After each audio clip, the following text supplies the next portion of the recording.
All right, guys, welcome back. Speed Up and Get Your Hits podcast. I believe we're on episode 19. My name is Billy. I'm with SpecTrain. With me, as always, I have Nick, Velox Group, and Brennan from Vortex Edge. We're just three shooters and firearms instructors that love to shoot and love to teach people how to shoot and help folks get better. And that's kind of what the podcast is all about. It's just hopefully these conversations are educational and we're helping folks get better. So, fellas, thanks for being here tonight. Looking forward to a good episode of the podcast. I feel like I am descending into like kind of the peasant quality of podcast tonight. I'm on the road. I'm up in Battle Creek, Michigan, so I'm just like on my laptop and like AirPods tonight. I'm kind of joining the crew. So, but hopefully it'll be all right. How you guys been, man? What you been up to? What you been working on? Anything interesting? I see Nick looks like he still has pro grip on his I was just gonna say that. Yeah, too. The man's still got talky hands. Isn't it like 9 o'clock? That's classic. Well, yeah, but just got done dry firing, and I dry fire with pro grip on, so Nice. why not? Absolutely. Absolutely. Yeah, no, not a whole lot new going on here lately. Just a bunch of classes, man. Just got back from New Jersey. Had like 20 dudes up in New Jersey. It's a full class. Got to shoot with Paul Costa. If you guys don't know who Paul Costa is, you should go follow him on Instagram. Yep. Super legit guy. New Jersey. So, yeah. That's pretty much all I got new, man. I think he was on my leaderboards if he's not still there. He was definitely there for a minute.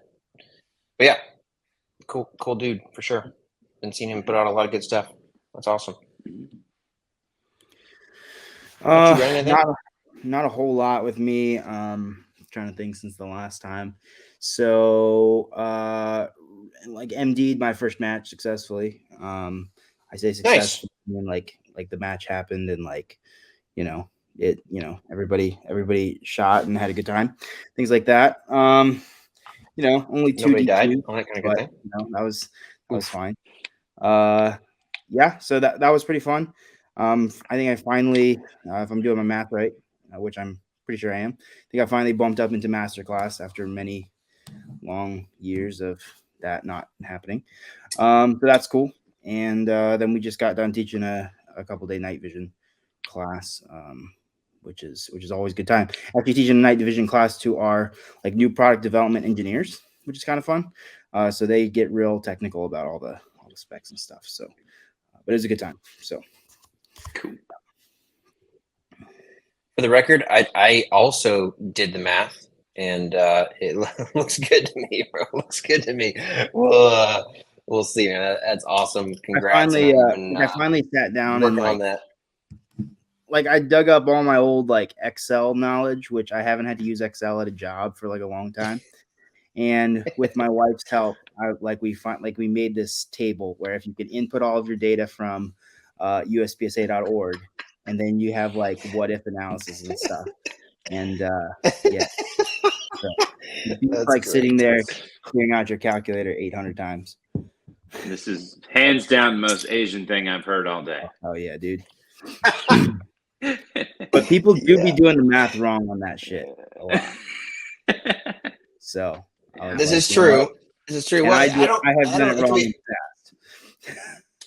I could be wrong. I don't know if it's the math so much as like figuring out which ones are going to count and which ones aren't going to count and that kind of stuff. Yeah. Can get you in trouble sometimes. But it definitely got me in trouble recently. I thought I had made 100%, and then one of the hundreds I had shot like I already had 100 on, so like it didn't count. Like that kind of stuff is a pain in the neck. But anyway, there's a lot of little like nuances to how to calculate that stuff. Yep, for sure. Cool, man. I have been continuing to grind on the on the PCC side of the house, mostly focused on the rifle stuff, which has been a lot of fun. Just kind of taking a break from the pistol side of the house, really starting to work on that and trying to push the performance on the rifle side of the house a lot more than than I normally do. It's been really interesting playing around with some different things and developing some new stuff there. It's been a lot of fun. Nothing too crazy to support. I just came back from a pretty fun few days out in Idaho. Want to give a huge shout out to the tier 1 concealed crew. Spent a couple days on the range with Jared and some of his guys out there. It is a really cool thing when you actually find companies in the gun industry that are like ran by shooters. Mhm. You would think that would be like less rare, but Very rare. it's actually relatively hard to find, right? And I think that it's not only cool just out of principle, but it actually informs, I think, a lot of product design and development and stuff. When Jared was saying to me the other day, he's like, man, he's like, I wish that all the ideas I came up with were like out of the park home runs, like right off the bat. But like, I'll come up with an idea that sometimes I think is really awesome. And then I take it to the range and I shoot it, and I'm like, you know what, this sucks, and it just goes in the trash can, like immediately, or we figure out how to fix it. But man, like there's a lot of companies you can tell like that are not going through that process, and there's things that seem cool in theory that just don't end up working. So anyway, shout out to everyone concealed, because man, those guys can freaking blaze. I've been following Jared for a very long time. He's been putting out some pretty cool stuff for quite a while, and it was really great to get on the range and shoot those guys. I think Jared actually received the I believe it's the third speed up and get your hits patch for the Billy Trail standards. So we got another one of those out in the wild. It was pretty cool, and we had a great time with it. And that was like in probably the wind chill was in the teens when he shot that, and still crushed it. So that was pretty awesome. But they got some cool stuff going on up there. Look for some cool stuff that we're hopefully working on to come out next year, and hopefully we've got a lock in a date, but hopefully we'll be doing a class out there at that range next year as well. But some super cool stuff going out there. So shout out to those guys, and if you guys are following Tier 1 Concealed, check them out. They're making some really good stuff as far as holsters and other stuff go right now. So shout out to those guys. But other than that, I've been working mostly on the rifle side of the house. Couple interesting things for us to talk about tonight. No massive topics. First of all, kind of a quick story time from recently, something that I've kind of discovered vision wise. I don't know that there's a huge takeaway from this, but I found it to be absolutely fascinating, and I think it's worth sharing with you guys. So super quick backstory. I am pretty nearsighted. I can see things super well, like out to like arm's reach, but I usually wear contacts to see anything farther. I've had kind of an infection in my right eye where I haven't been able to wear contacts in that some, and so I've randomly been wearing like one contact only in my left eye. So I can see really well out of that one, and then I can't see anything like past a couple feet in my right eye. But of course, doing my thing around the house, on conference calls or whatever, I've always got a gun in my hand. Randomly reached for my gun cage a couple weeks ago and pull out my stock Glock 19 that still has nothing, just like regular iron sights on it, and throw it up in front of my face, normal presentation.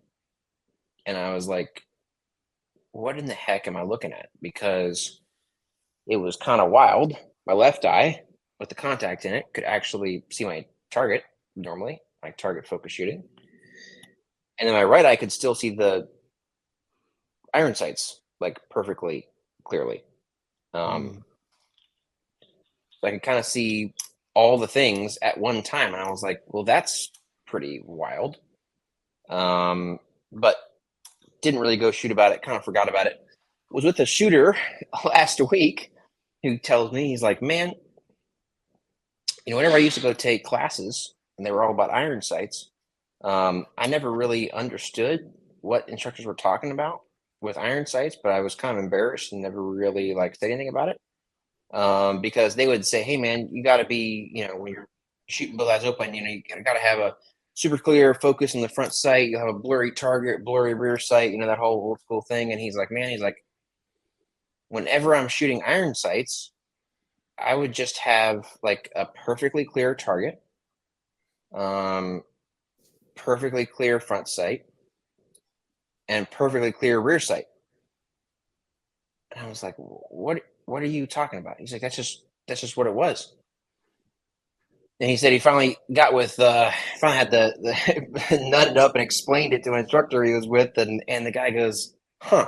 He's like, you're shooting both eyes open? He's like, yeah. He's like, what happens if you close your left eye? He's like, well, then I can't really see the target at all. I just see my sights. And it turns out this guy was naturally nearsighted in his right eye and farsighted in his left eye at the same time. And his brain was just kind of merging the images to where he could also see all three things at the exact same time in perfect focus, which I found to be absolutely fascinating. I don't know, like I said, I don't know if there's any way we can actually like use this information or if there's any big takeaways from it, but I was like, huh, I'm going to go like have a pair of glasses made that make me like nearsighted in one eye and farsighted in the other. And I'm just like going to be the best iron sight shooter anyone's ever seen or something. I don't know, but pretty interesting. Have you guys ever seen anybody that had this before, or is this as new to you guys as it was to me? Yeah, so that's how I am. Like I can't see far Really? out of my right. Yeah, I can't see far out of my right eye at all. Like it's horrible. If I close my left eye, like something 3 feet away right now is blurry, but like up close, I could see it very, very well, and my left eye sees really good far away. Huh. And you don't wear corrective lenses? What do you see? Supposed to, but I don't. I see pretty. So I'm not going to say that I see like a clear sight picture. Like I see, like if I'm trying to focus on the target and like the visual piece being out in front of the gun, I don't see like a super clear sight picture. I do think, however, though, like I definitely see like the outline of the gun and a clear target. It's definitely not something that I like would tell a class though. So like it's not something that I've talked about ever because I don't want people to be like, oh, well, that's what he sees. That's what I should try to see. Because I would rather people focus on like just seeing the target. For sure. Mm-hmm. Yeah. It's super weird though, I guess. Fascinating. So it's interesting that you bring this up because I just heard a podcast with Riley Bowman. He was talking to Tim Herron about iron sight stuff. I don't know if you watched that or not, but Riley has the ability, and he didn't know that this was like special, but he has the ability to focus at different depths with different eyes. So like when he shoots iron sights, he focuses on the target with his left eye and then brings the focus of his right eye back to his iron sights. And like he can just do that on command, which is weird. So it's less of like one eye can see better than the other. He can like focus them differently. And I heard that like probably 2 weeks ago, and that blew my mind because I didn't know that was possible. Or that you could do that. This seems like a similar situation, except that it's forced. Really interesting. It's weird.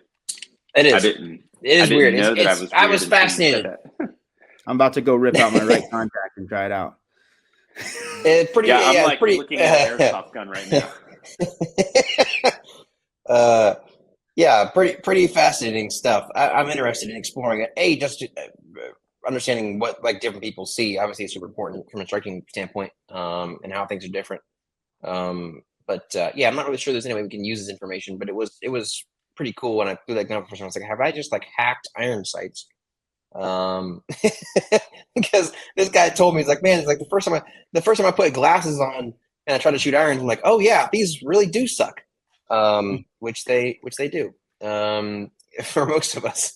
So anyway, cool. All right. Main thing I wanted to get into tonight. We're going to explore this from a few different angles, obviously, but so I probably had guys, we talked about this a minute ago, but I've probably had, I don't know, 6 or 10 shooters over the last couple of weeks reach out to me about quote unquote muzzle dip. All right. So in recoil control, having an issue of actually bringing the gun back too far. So instead of bringing it back to zero, where it came from, actually bringing the gun back below where it came from, to where if you fired an aggressive predictive split, the second shot would likely be below where you started from or below your first shot. I'm interested to hear your guys' thoughts before I spoil it or we dive in too much to some other ways of looking at it. What do you typically see causing this? How would you diagnose this? What do you typically recommend to shooters who are having this issue? So I think it's the first thing that you need to be doing is assessing how the gun is behaving while you're shooting it, right? Like ways to do that, maybe shooting groups, like not so much slow fire, but like confirmation 2, five shot groups. Like, how is the gun behaving while I'm doing that? And like, can I keep a confirmation 2 and like drill like a ragged hole at 7 yards, right? And if not, like, what is going on? What is going on with my hands and body to cause that much tension to push down into the gun that much? I also think it's probably important to note for those that may not be aware, right? Maybe explain confirmation 2 just for what we're talking about. So confirmation 2 would just be like reacting to a color or your front sight, like it's a flash sight picture. It's not so much like confirmation 3 would be a steady dot, nice and clean. Confirmation 2 would just be like a flash sight picture. So there's no over confirmation, I should say, on like confirmation 3, right? Sure. Shit, what the hell was I gonna say? Oh, I think it's important to note too that like it is required to like push the gun back down, like during recoil, but like how much is something that people need to explore. And I think that shooting like groups or even like shooting doubles, I think it's a really good way to assess how the gun is behaving. And then if you can figure out how the gun is behaving or start to see that, then you can start to change stuff in your grip and the amount of tension that you put into the gun. And that's how you start changing stuff. Yeah, for sure. It's pretty interesting, right? There's a lot of things that go into how the gun behaves under recoil, right? Gear can certainly be part of it, but also obviously the way you're gripping the gun, the way that there are different tensions in your hand, in your arms, in your shoulders, all that affects the way the gun moves, as well as like what are your eyes doing, right? That behaves that changes the way the gun behaves, all the way down to when we're shooting really quickly, potentially how am I pulling the trigger, right? So when the gun is moving and we don't know why, we have to figure out which one of those things is actually going on. One of the common things that I see a lot with folks that have second shots going low, which I generally recommend to folks, is check out your wrist lock, right? Because for a lot of folks, right, if while I'm shooting, I'm allowing those wrists to break, the only way to get the gun to come back is to sort of yank it back down. And it's pretty hard to yank the gun back down with the wrist like to an exact spot. And I end up yanking it too far and just trying to time that shot to go off as my sights are essentially passing through zero, which is pretty freaking difficult to do. If I am, though, locking my wrist perfectly to where the gun can't, lift up in the hands as the gun goes off, and that's being absorbed more in the elbows and the shoulders, to me, it's a much more predictable and controllable path where the gun kind of returns back to zero much more naturally versus when it's happening in the wrists. But the big takeaway for me is this. If you, like you said, Nick, if you do not drive the gun back to zero, it will not come back by itself, right? Like when recoil happens, obviously there's forces pushing the gun up. There is significantly less force, although there may be a little bit when the slide returns home, kind of arresting that upward movement. There's not enough force in that slide returning to drive the gun all the way back down.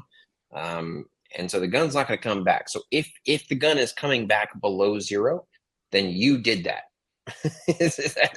Wait, it's the not important takeaway, the right? recoil spring.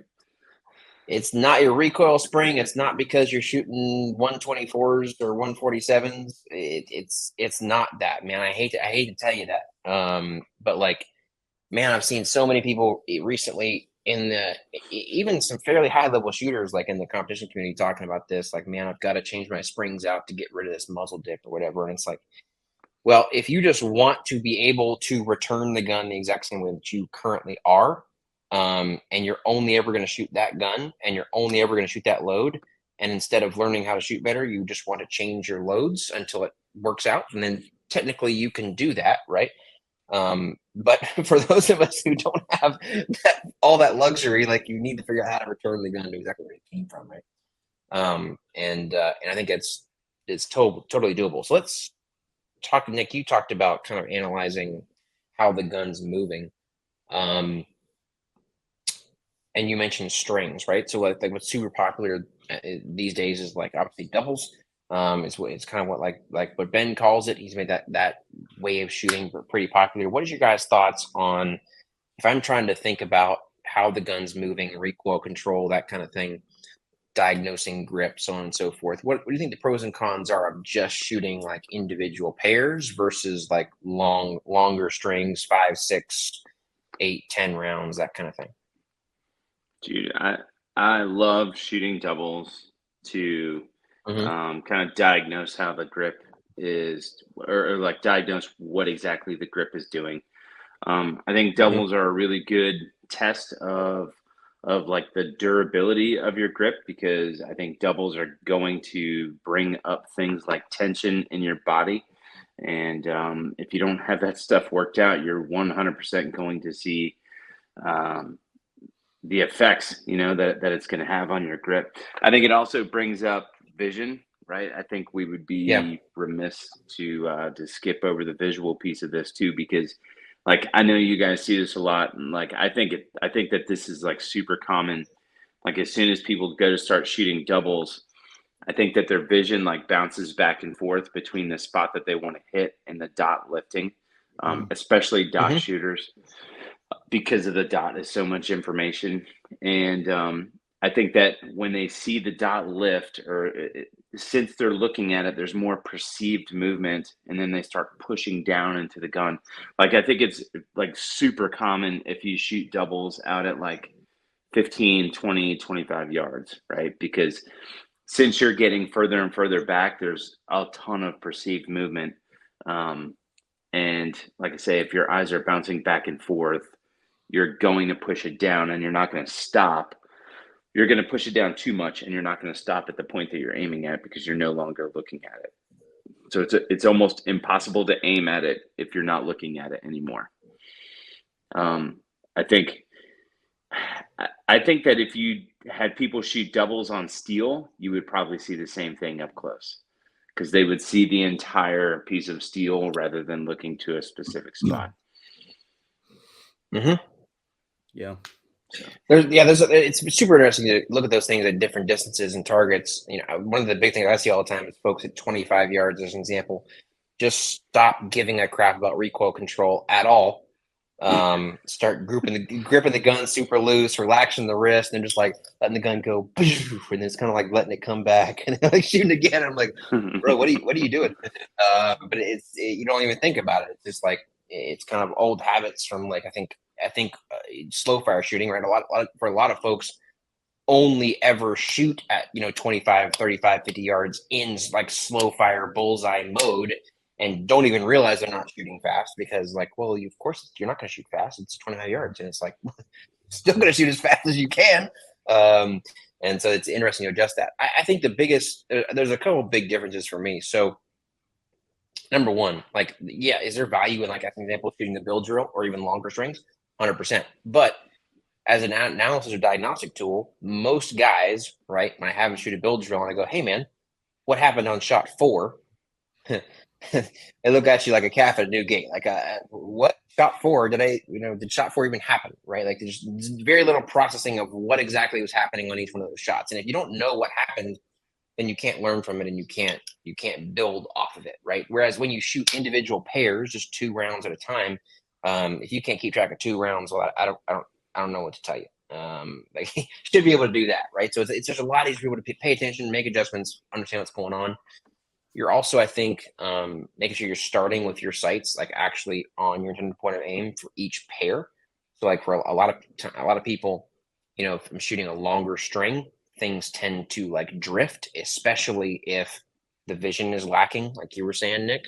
And things just kind of progressively get more and more out of control, and it's sometimes less informative about like your grip and your recoil control, and just understanding like, man, what is happening when I start here? Like, where is the gun trending? Is it trending somewhere consistently for that second shot? So I think you can learn different things from those 2 things. Here's a really cool, I think, key question though, right? So let's say you're shooting doubles at 7 yards, right? Confirmation 1, whatever you want to call it. Essentially pulling the trigger as fast as possible. I think where do you guys start, right? For when you're shooting doubles for the first shot of the 2, where is your finger? How are you pulling the trigger for that first shot versus the second shot? And is it the same or is it different? So I try to keep a little, like, I'm not riding the reset, right? Like, I don't care about that. I try to keep my finger on the trigger, right? But I'm letting the trigger all the way back out and then smacking it home. Like, I'm not coming like finger straight and then smacking it like that. Right. I'm just trying to keep contact with the trigger essentially. But again, I'm not like coming off and then coming right back on to reset. Like, I'm just smacking the crap out of the trigger. Mm-hmm. Yeah, same for me. I love that. Right. Same thing for you. Yeah. Yeah, like I just start touching it, right? Like touching the trigger safety or something like that, and then it's pushing or pulling through pretty fast. For me, when I'm shooting doubles, I personally think doubles is probably the best thing for like your split speed if you're trying to work on that. And then we could talk about that later, I guess. But for me, like the conscious effort there is the finger coming off the trigger, right? Letting the trigger reset. Like you said, Nick, it's not riding the reset and trying to just find that spot, but it's like, hey, I'm gonna press this trigger. I don't really need to think about that. But for me, it's like my finger definitely has to come off of there so that I can do it again. So I don't know. I like my finger is probably not coming very far off the trigger. It's definitely not like flying off of there, but I'm trying to initiate that action of reversing. Because you shut up. Your trigger doesn't move. So I don't even know what you're talking about. There is that. But I think it's a kind of a conscious effort of, man, you got to get your finger like don't think about pulling the trigger as much as you are getting ready to pull it again, right? So I think doubles is a good way to do that. So what I'm getting at, right? What I've realized recently, I think a lot of people are missing this when it comes to like confirmation 1 doubles, right? Which is because you have time and because you're aiming carefully for the first shot of the doubles. A lot of times, folks are starting from a prep on the first shot, even if they're coming all the way off and slapping through aggressively on the second shot. They're starting from a prep. And so I think this can kind of miss one of the aspects of diagnostics. As an example, when you slap the trigger, you are pulling the gun down significantly due to the way that you're pulling the trigger with your whole hand. And you disguise that for your first shot by prepping, right? And you always have that first shot dead center, and then you come off and you slap through as the gun comes back. And because you're slapping through and now you're really pulling the trigger with your whole hand, you're pulling the gun down, that can look like muzzle dip, right? But even though really it's an issue with how you're pulling the trigger. So as a training exercise, like, yes, if I have a big transition to a 5-yard target, like I'm probably firing that first shot from a prep because I had time to prep it as I came in on that target, right? But as a training exercise, when you are doing doubles, I think it's super important that both trigger presses are the same. now if I'm slapping through that first shot and it's still dead center, right? And the second shot is not, I think that's a much better indication that it's more of a recoil control problem than just potentially a trigger control issue. I think you guys already hit the nail on the head too, as well, with the vision part of it is super, super huge. I would definitely recommend folks do doubles, try it with and without an occluded dot and see if there is a difference in how the gun behaves.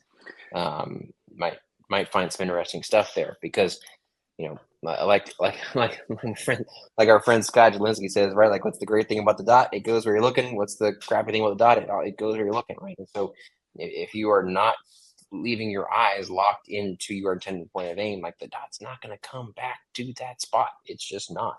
It's gonna go where you're looking. And if your eyes are moving, right, following the dot and then trying to follow it back, it's just not going to land precisely, because you don't have a precise point to kind of steer it back to. Here's another question on doubles. So obviously you would start with, let's say we're starting doing some doubles and we are shooting them obviously nice and fast up close, and you get pretty happy, you're pretty much in control. Where do you go from there? What would you guys do? You guys back up and see how far you can basically shoot the exact same way, or how do you guys kind of progress from there? I mean, with pistol, I typically go out to 30, right? And I'll say 30 because, like, that's what I got, right? I got 30 yards available for me. And after every iteration, like, I go up and freaking paste and then look at the group, right? Like, even up at 5 yards, like doing that class up in Jersey that I just did, I shot demo doubles at 5, 10, 15, like all the way back out to 30. And they didn't open up from one ragged hole until I got back to 15, which, man, I wish I had this shit on video, because it was legit. It was so legit. They were all like, one ragged asshole, sub 20 splits. And I was like, fuck, is nobody recording right now? Nope. But like, what I'm looking at, like, even if I'm at 5 yards, right, and say they're all one ragged hole, like, is that hole like trending kind of low? Is it trending, like, do I have like one that's kind of high? Like, I'm being very, very particular about that group size. I think it's very telling too that, like, say 7 yards, right? And I put a 1-inch black pasty up there for training wheels. I call it training wheels, to keep your vision locked onto. If it's a group like the size of a softball, like, what is actually happening there, right? Because at 7, shooting doubles should be, I think you guys would agree, like, it should be like one ragged hole, right? And so if you have, I think something really common, if we shoot 4 sets of doubles, total of 8 rounds, then you have, say, 3 that are kind of like 2 inches above the group, and then you have another 3 that's like 2 inches below the group. Like, those 6 100% belong together, right? Because you're watching the dot lift and then pushing the gun back down. And I know that might seem like a decent sized group, but like, you want to be very, very particular about that stuff. And then the further out you get, the more you're going to see deviation, if you have any sort of movement, just because it's further away, right? So I think it's important to go back. I go all the way back to 30. I'm not sure if everyone needs to go back to 30. I'm kind of a nerd about this stuff. If you're a nerd about it, I would recommend going back to 30 and shooting doubles. Like, shoot it very, very aggressively and see what you need to do with your vision. And I think that people would really see what they needed to do with their vision if they went back to 30. Like, it's extremely difficult to do well. Yeah. I think there's. So are you saying you're trying to push like confirmation 1 back to 30, or like you're adjusting as needed as you go, or what? No. Confirmation 1 back to 30 yards. Yep. And like upfront and honest, like at 30, I'm looking for like 90% alphas, and then I'm looking at the group, and like, it's a decent, for me, it would be decent if they're centered around that black square that I'm staring at, right? But if I have any sort of like outliers where it's like freaking a diagonal, group, I know that I'm not steering at that spot anymore, and I'm putting too much input into the gun. So if they're all centered around that black square and, 80, 90% alpha, something like that, I'm pretty happy with it. Yeah. I think the coolest thing about the doubles drill is that there are so many different layers to it and different things that you can within that drill that you can work on, right? So obviously vision is big. Diagnosing what your gun is doing, what the dot's doing under recoil, super big, right? For me, doubles has been probably the most helpful with like fighting tension and things like that, right? And so what I found, I think what everybody ends up finding out at some point is that the more tension we have in different places, the more that affects how fluidly we can pull the trigger. So if you hear people go to shoot a bill drill or something like that, and it's dot dot dot dot dot, right? Like they've got a lot of tension built up somewhere, right? The guys who can just make it sound like a machine gun, right? Super, super fluid. Those are the dudes who I think, have explored a lot of, hey, how do I keep this consistent throughout a string of fire? So I think doubles is the best place to start with that. One, you're able to, like Billy, you were saying, you're able to diagnose what's going on shot to shot because you have a pause and you can like legit stop and think about it, right? But the other thing for me is like I will start with doubles at like 7, maybe 10 yards. I'm a pretty big fan of doing it 10 just because it forces me to be a little bit more locked in with my vision and not just rely on like confirmation 0, right? 10 yards, pretty good for me. And then I will do a bunch of doubles and then I will go into shooting like bill drills or even like 10 yard or 10 shot strings. Right. And so for me, what I'm looking for is, all right, so I feel like I just nailed being able to stay, keep my firing hand relaxed enough to pull the trigger quickly. My left hand has good tension in it, no tension in my neck and shoulders, things like that. I'm splitting the gun nice and fast. Return is really good. All right, now let's see if I can do that without the pause. When I add that back in, a lot of times what I see is, all right, I am having some hiccups, right? And so I figure out what those are, go back to shooting doubles, figure that out, and then go test it again with sustained strings of fire. So I have definitely taken doubles back. I think the farthest I've taken them back was like 35 yards. Super, super valuable tool for sure. But I think it depends on maybe what you struggle with the most. For me, it's like 100% tension where it doesn't need to be. So that's kind of the main. That's the majority of people. Yeah. Right. Yeah. Especially when you're trying to go fast. Right. So I'm like, man, 17s and 18s like aren't good enough for me at 7 yards. Right. Like I want to be consistently like 13, 14. And so pushing doubles, pretty easy to do like 13s and 14s. Right. But doing that consistently over 6 to 10 rounds, way more difficult. So I that's the main way that I use doubles and kind of the progression of what I try to go to next after I've done a bunch of that. Pretty interesting, right? So I think one of the things we can get wrapped around sometimes is like, man, there's only one way to like shoot doubles or like shoot 2 rounds at a target. Like this, the way this one guy said, and there's only one way to use it. And it's like, no, man, that's the drill you're thinking about. It's probably like something particularly he wanted you to learn in that class, like for an hour. Like, but there's a lot of different ways you can do it. So for me, right, there's a big variance, and obviously I'm still trying to grow and stuff. Nick, you mentioned like sub 20s, right? You can push sub 20s pretty far, for sure. For me, right, so like there's a big difference in what I see in like an 11-12 split versus like a 16 to 18 split, right? Like the behavior of the gun is significantly different between those two. I can't push those like 10, 11, 12, 13 splits back to 25. Like I can't do it, for me personally.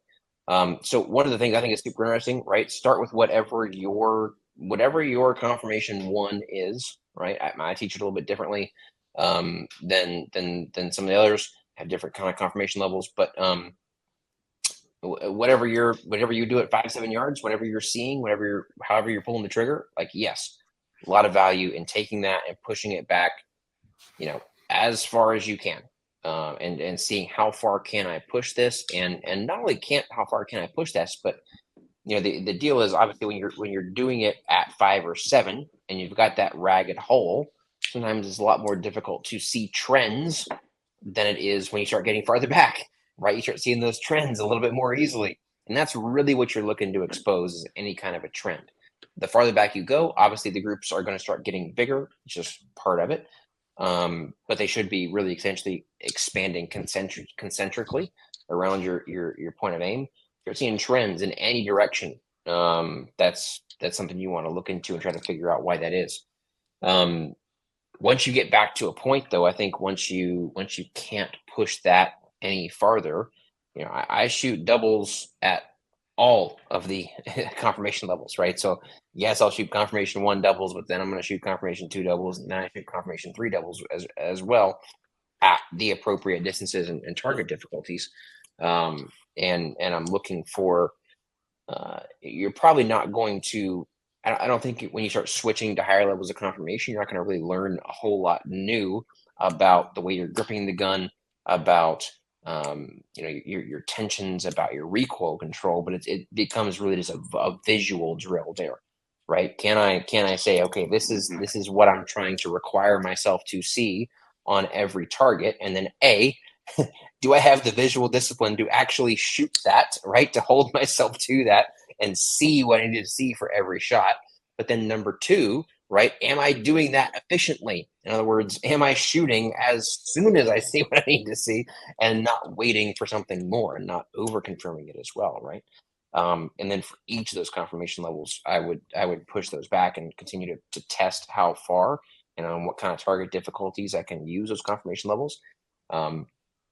And then try to get to the point, obviously, where over time I can push those farther and farther and farther would be pretty cool.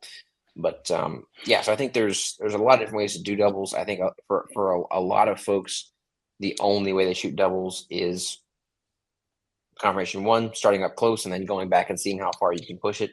Ton of value in that, especially in recoil control. But I do think there's a lot of value in doing it even with higher difficulty targets. And seeing how far you can push that as well, and really focusing on the vision aspect of it for sure. Do you guys do the same thing, or?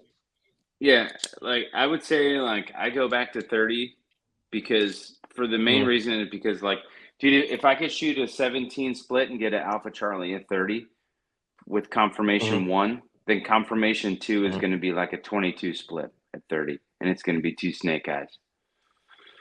So like for me, it's also like an exploratory thing of like how fast, like what can I possibly get away with? And I think it's super important for people to do too, because like, dude, every class I do, I'll do double, like pistols, we'll do doubles out to 25, 30 yards. Rifles, like this past weekend in Jersey, we did doubles out to 100 with rifles. And like, dude, part of that is like, how many of you guys shoot this fast at different distances, and no one ever raises their hand, right? I think that the majority of people, they get to a certain distance and it's like, all right, this is all going to be confirmation 3 because I'm going to look at the dot because I perceive so much movement, right? So I think it's important to explore, how fast you can do things and how fast you can process at different distances. I think that's agreed. Really yeah. Yep. like, yeah, I think that. Go ahead, man. Well, so I think it's a good point that it's a exploration journey, right? Like you're figuring out what's possible. And then I think what's important though is that if you realize that you can do like a confirmation 1 split, do Alpha Charlie at 30 yards with a handgun, then confirmation 2, like 25s is like no big deal. Like guarantee alphas all day, every day, forever, right? So like I think that's important to know about yourself, to maybe, hey, now you've got a 30-yard target, but it's like a partial, right? So maybe I've got to apply a little bit more care, but you know exactly that what you can get away with. I think that's really important. I think if people were to take that exercise out of context and just think that we're just always trying to push or that you are always trying to push confirmation 1 back to like 30, 35 yards, something like that, that could potentially get them in hot water, right? But learning to go back and maybe mix that with like what Billy, like what you're talking about, doing doubles at different conformation levels, man, I think that's like a super, super powerful tool visually.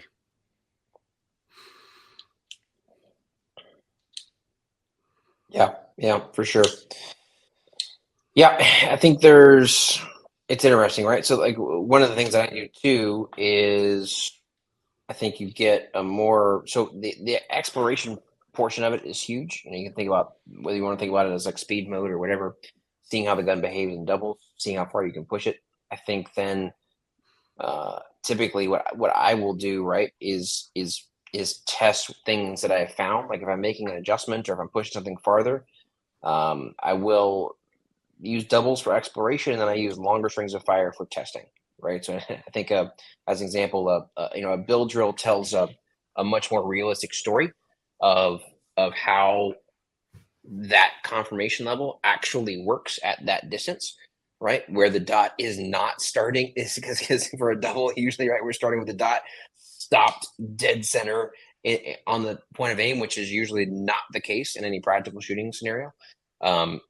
Whether it's because the gun's coming in from a transition or it's coming up from a draw or coming up from a reload or like whatever it is, we're not starting our string of fire on a target, no matter how many rounds it is, the way we started in doubles. So shooting like a bill drill or it's a longer string of fire, I don't really care if it's 5 or 6 or however many rounds, gives you I think a better perspective on how that confirmation level will actually end up working at that level. Like, hey, if I take what I just explored and try to shoot this on a scored drill, like how well is it actually how's it gonna turn out? So after doubles, I typically test it out with longer strings of fire. And then I think it's super interesting to try to test it out as well, right? With adding in more variables.